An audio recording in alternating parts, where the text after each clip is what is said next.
She walked quietly into the lecture hall, a simple woman in a gray cardigan.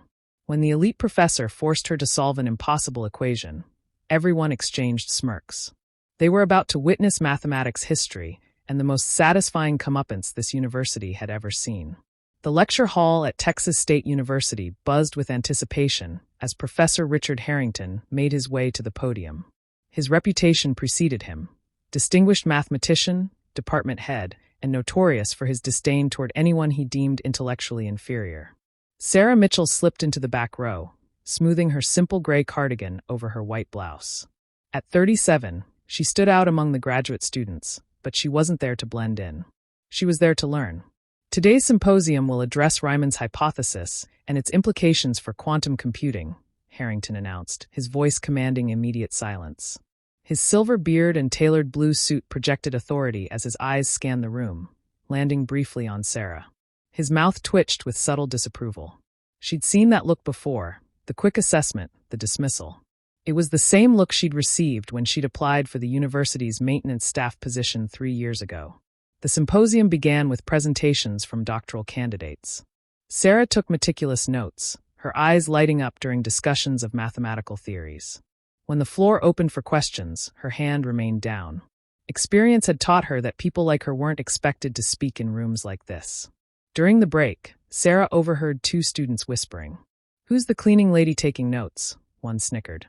"Probably just auditing for continuing education credits," the other replied dismissively. Harrington hates when non-mathematics people attend these things. Sarah gripped her notebook tighter, but maintained her composed expression. They didn't know that mathematics had been her companion since childhood, that she taught herself advanced calculus between night shifts while raising her daughter alone. They couldn't see the equations that danced in her mind when she closed her eyes. As the symposium resumed, Professor Harrington presented his controversial approach to an unsolved mathematical problem. His explanation was elegant, but contained a subtle flaw Sarah immediately recognized. She'd spent countless nights exploring this very equation. "Any questions?" Harrington asked, his tone suggesting he expected none worth answering. The room remained silent until Sarah almost involuntarily raised her hand. The moment her arm went up, she regretted it. Every head turned. Professor Harrington's eyebrows rose in mock surprise. "Yes, ma'am," he said, deliberate condescension coating his words. "I was wondering about the variable transformation in step 4, Sarah said, her voice softer than intended. "Wouldn't that create inconsistencies when applied to the boundary conditions?" The room went silent. Several students exchanged glances. Professor Harrington's expression hardened. "Your name?" he demanded. "Sarah Mitchell." "And your department?" Sarah hesitated. "I work in facilities management." A ripple of whispers spread through the audience. Harrington's face shifted from surprise to amusement. "Facilities management," he repeated, letting the words hang in the air. "How interesting. And you believe you found an error in my work?" Sarah's cheeks flushed. "Not an error exactly, just a potential complication that perhaps—" Harrington interrupted. "Instead of questioning established mathematical principles, you should focus on more accessible pursuits." Several students laughed. Sarah felt her face burn hotter as she shrank back into her seat, wishing she'd never raised her hand. What neither she nor anyone else in that room knew was that this moment of humiliation was about to become the catalyst for an extraordinary revelation. Professor Harrington wasn't done. Having found an easy target, he seemed determined to make an example of Sarah. "Since our guest from facilities management has such confidence in mathematical theory," he said, straightening his tie with deliberate slowness, "perhaps she'd like to demonstrate her expertise." He gestured toward the chalkboard. "Come forward, Ms. Mitchell." Sarah froze. Every instinct told her to decline, to escape. But something deeper, pride perhaps, or the exhaustion of being underestimated, pushed her to her feet. The walk to the front of the lecture hall felt endless. Each step echoed against the hardwood floor as whispers followed her path. She took the chalk from Harrington's outstretched hand, careful not to make direct eye contact. "Let's make this accessible," Harrington said, loudly enough for everyone to hear. The word accessible dripped with condescension. He turned to the board and wrote a complex differential equation. Sarah recognized it immediately, a problem from advanced multivariate calculus. Difficult, but certainly not impossible for someone with proper training. The challenge wasn't in the equation itself, but in the public humiliation intended. "Take your time," Harrington said with false generosity. We're all eager to learn from diverse perspectives. More laughter rippled through the audience. Sarah felt her hand trembling slightly as she stared at the board. Behind her, someone whispered, "This is painful to watch." Dr. Elizabeth Chun, a visiting professor from MIT seated in the front row, frowned at Harrington's display but remained silent, watching Sarah with curious interest. Sarah took a deep breath. The numbers and symbols on the board began to arrange themselves in her mind, falling into patterns she'd recognized since childhood. She'd never had formal education beyond community college, but mathematics had been her refuge. During long nights after her husband left, after her daughter went to sleep, during breaks between cleaning bathrooms and mopping floors. She raised the chalk and made her first mark. "Perhaps we should simplify," Harrington began, but stopped when he saw Sarah confidently writing. The room grew quiet as she worked methodically through the problem. Her initial nervousness faded as she lost herself in the elegant dance of mathematics. She wasn't in a judgmental lecture hall anymore. She was in her own mind, where numbers had always made perfect sense. After 2 minutes of absolute silence, Sarah finished the final step, placed the chalk down, and stepped back. Harrington stared at the board, his expression shifting from smugness to confusion. He scanned her work, looking for mistakes but found none. The solution was not only correct but executed with surprising elegance. "That's correct," he admitted reluctantly, though anyone with basic calculus training could have managed it. Dr. Chen's eyebrows raised slightly as she exchanged glances with a colleague. Harrington, unwilling to concede defeat so easily, quickly erased the board. "Let's try something more challenging," he said, the edge in his voice more pronounced. "Something from my current research." He wrote a new equation, one Sarah didn't immediately recognize. This wasn't standard curriculum. It was cutting-edge theoretical mathematics, the kind published in specialized journals. This problem has implications for quantum computing. Encryption, Harrington explained to the room, though his eyes remained fixed on Sarah. "If you'd prefer to return to your seat, I would certainly understand." The challenge hung in the air like a gauntlet thrown. The room held its collective breath, waiting for Sarah's retreat. Instead, she picked up the chalk again. Sarah examined the new equation, her initial confidence wavering. This was different, complex, abstract, with notation she'd never encountered in her self-study. For a moment, doubt crept in. Maybe she had overstepped. Maybe Harrington was right about her place. The silence in the room grew heavier as seconds ticked by. Students leaned forward in anticipation, some with pity in their eyes, others with barely disguised amusement. "As I suspected," Harrington said, reaching for the chalk. "Perhaps we should continue with the symposium." "Wait," Sarah said quietly, pulling the chalk back. Something had clicked, a pattern within the chaos of symbols. She remembered an article she'd read last month during her lunch break, hunched over a library computer. It had discussed a novel approach to quantum encryption mathematics. She began to write, slowly at first, then with growing confidence. The tension in the room shifted as students exchanged confused glances. Even Harrington's smug expression faltered as he watched Sarah work through the problem with unexpected skill. Dr. Chin sat forward, her eyes widening as she watched Sarah's approach. It wasn't just that Sarah was solving the problem. She was taking an unconventional route, one that showed remarkable intuition. Halfway through the solution, Sarah paused, frowning at her work. There was a barrier. The equation seemed to lead to a dead end. Harrington's mouth curled into a satisfied smile. "A valiant attempt," he said, reaching again for the chalk. Sarah didn't relinquish it. Instead, she stared at the board, her mind racing. The room faded away as she focused entirely on the problem before her. Then, like a key turning in a lock, she saw the pathway forward, an elegant transformation that would simplify the entire equation. She began writing again, more confidently now. The scratching of chalk against board was the only sound in the hushed hall. When she applied her transformation, audible gasps came from the front row where the senior faculty sat. Dr. Chin whispered something to her colleague, who nodded vigorously. Harrington's face had lost all color. He was no longer watching Sarah's solution with disdain, but with growing alarm. What she was doing shouldn't have been possible, especially not from someone without formal training. "That's not the standard approach," he said sharply. Sarah didn't respond. She couldn't. She was too deeply immersed in the mathematics, in a state of flow she'd experienced all her life when working with numbers. She wasn't just solving Harrington's problem. She was improving upon it, finding efficiencies he hadn't seen. As she neared completion, tensions had shifted dramatically. The students who had laughed earlier were now silent, their expressions a mixture of confusion and respect. The professors in the front row were whispering urgently among themselves. Harrington himself seemed caught between contradictory impulses: a desire to maintain his authority and a professional fascination with the mathematical insight unfolding before him. Sarah had nearly reached the solution when Harrington suddenly moved to the board, examining her work closely. His finger traced one particular transformation she had used. "This simplification," he said, his voice tight with contained emotion. "Where did you learn it?" Sarah finally looked at him directly. "I didn't learn it. I just saw it." Their eyes met in a moment of silent confrontation. The prestigious professor and the maintenance worker standing before an equation that was bridging their worlds in ways neither had anticipated. Before Harrington could respond, Dr. Chin stood up from her seat. "That's the Lu Takahashi method," she said, her voice carrying across the hall. "Except it was only published in the International Journal of Quantum Mathematics last month." She fixed Sarah with an intense stare. "How could you possibly know about it?" The question hung in the air as every eye in the room turned to Sarah.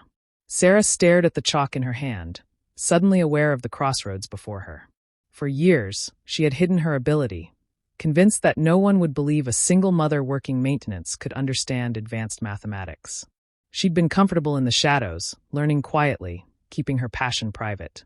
But now, exposed in the spotlight, she had to choose: retreat into the safety of anonymity or stand in her truth. "I didn't know it was called the Lu Takahashi method," she said, her voice stronger now. "I've never had formal training beyond community college." "Impossible," Harrington scoffed, though his voice lacked conviction. "These concepts require years of specialized education." Dr. Chin approached the board, examining Sarah's work more closely. "Yet here it is, perfectly executed." She turned to Sarah. "How?" Sarah took a deep breath. The weight of everyone's attention pressed against her. In that moment, she thought of her daughter, Lily, who was working double shifts to save for college. A daughter who had watched her mother shrink herself for years to avoid judgment. "Mathematics has always made sense to me," Sarah said simply. "When I look at equations, I see patterns, connections. Solutions reveal themselves if I look long enough." A student in the third row spoke up. "But you work in maintenance. Why aren't you?" "Because life happens," Sarah interrupted, a hint of steel entering her voice. "I had my daughter young. Her father left. I needed stable work with health insurance." She gestured to the partially completed solution on the board. "This doesn't pay bills or provide health care for a child." The room fell silent as the reality of her circumstances settled over the academic audience. "But why attend this symposium?" Harrington asked, genuinely puzzled now rather than condescending. Sarah met his gaze steadily. "Because I love mathematics. Because learning doesn't stop when life gets complicated." The chalk felt heavy in her hand as she turned back to the board. The unfinished equation waited, along with a decision that would change the trajectory of her life. She could stop now, return to her seat, go back to her predictable existence, or she could finish what she started and fully reveal the mind she'd hidden for so long. Sarah lifted the chalk and turned to face the problem once more. Her hand no longer trembled. "I'm going to finish this," she said, more to herself than to the room full of academics. And with that simple declaration, Sarah Mitchell stepped into her power.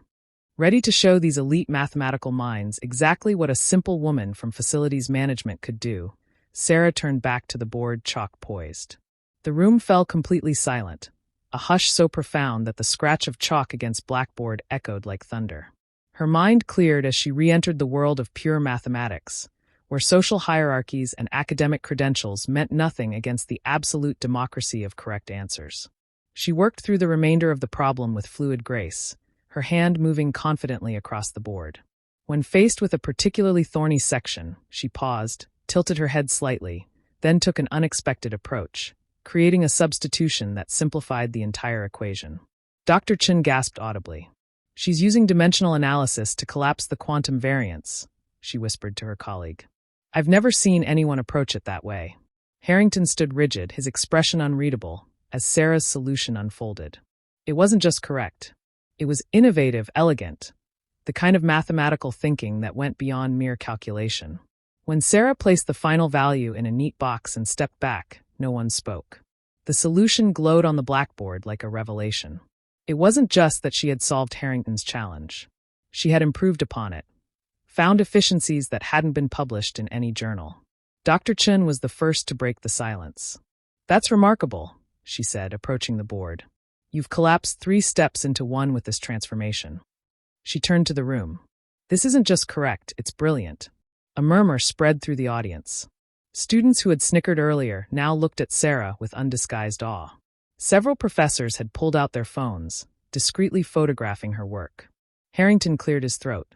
"While unconventional, I suppose the approach has merit," he conceded reluctantly. The word seemed painful for him to speak. "Merit?" Dr. Chen challenged, turning to him with raised eyebrows. "Richard, this solution could advance our understanding of quantum encryption mathematics. This is publishable work." Sarah stood quietly, chalk dust coating her fingers, feeling strangely detached from the commotion beginning to stir around her. This hadn't been about proving anyone wrong. She'd simply answered the challenge before her as best she could. "Ms. Mitchell," Dr. Chen said, turning to face her directly, "have you documented any of your other mathematical insights?" Sarah hesitated. "I have notebooks. Just things I work on at night when I can't sleep." "Notebooks," Harrington repeated, his professional curiosity finally overtaking his pride. "What kind of mathematics do you explore?" "Different things," Sarah replied, suddenly self-conscious again. "Number theory mostly, some work on prime factorization algorithms." Dr. Chen and Harrington exchanged startled glances. Prime factorization was at the heart of cryptography research, one of the most sophisticated areas of applied mathematics. "I'd like to see these notebooks," Dr. Chen said firmly. A student from the front row stood up. "That was the most amazing thing I've ever seen," he declared, and began to applaud.